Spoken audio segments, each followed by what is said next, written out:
ਅੱਛਾ ਯਾਰ 2 ਦਿਨ ਪਹਿਲੇ ਨਾ ਮੈਂ ਇੱਕ ਵੀਡੀਓ ਪਾਈ ਸੀਗੀ ਰਮਜ਼ਾਨ ਦੇ ਮੌਜੂ ਤੇ ਨਾ।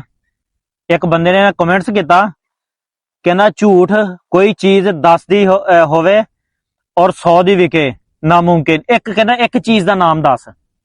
ਮੇਰੀ ਜਾਨ, ਮੈਂ ਇੱਕ ਚੀਜ਼ ਦਾ ਕੀ, ਮੈਂ 100 ਚੀਜ਼ਾਂ ਦਾ ਨਾਮ ਦੱਸ ਸਕਦਾ। ਮੇਰਾ ਗੱਲ ਕਰਨ ਦਾ ਮਤਲਬ ਇਹ ਨਹੀਂ ਸੀ ਕਿ 10 ਰੁਪਏ ਦੀ ਚੀਜ਼ ਆ। 10 ਤੋਂ ਮੁਰਾਦ ਮਤਲਬ ਕਿ ਚੀਜ਼ ਦਾ ਰੇਟ ਜਿਹੜਾ ਨਾ 10 ਗੁਣਾ ਕਰਕੇ ਤੇ ਫਿਰ ਵੇਚੀ ਜਾਂਦੀ ਆ। ਤੇ ਫਿਰ ਜਦੋਂ ਟਾਈਮ ਹੁੰਦਾ ਨਮਾਜ਼ ਦਾ ਤੇ ਮਸਜਿਦ ਦੀ ਤਰਫ ਇਸ ਤਰ੍ਹਾਂ ਦੌੜਦੇ ਆ ਕਿ ਯਾਰ ਕਿਤੇ ਨਮਾਜ਼ ਨਾ ਕਜ਼ਾ ਹੋ ਜਾਵੇ ਸਾਡੀ। ਬਾਕੀ ਮੇਰਾ 10 ਦੀ ਮੈਨੂੰ ਵੀ ਪਤਾ ਕੋਈ ਚੀਜ਼ ਨਹੀਂ ਹੈਗੀ ਇਸ ਟਾਈਮ ਪਾਕਿਸਤਾਨ ਦੇ ਵਿੱਚ ਅੰਦਰ, ਲੇਕਿਨ ਗੱਲ ਕਰਨ ਦਾ ਮੇਰਾ ਮਤਲਬ ਇਹ ਸੀਗਾ ਕਿ 10 ਦੀ ਚੀਜ਼ 10 ਤੋਂ ਮਤਲਬ 10 ਗੁਣਾ ਜ਼ਿਆਦਾ ਤੇ 100 ਦੀ ਵੇਚ ਕੇ ਤੇ ਮਸਜਿਦ ਦੀ ਤਰਫ ਇਸ ਤਰ੍ਹਾਂ ਦੌੜਦੇ ਆ ਕਿ ਕਿਤੇ ਕੋਈ ਨਮਾਜ਼ ਨਾ ਸਾਡੀ ਕਜ਼ਾ ਹੋ ਜਾਵੇ। क्या गल कर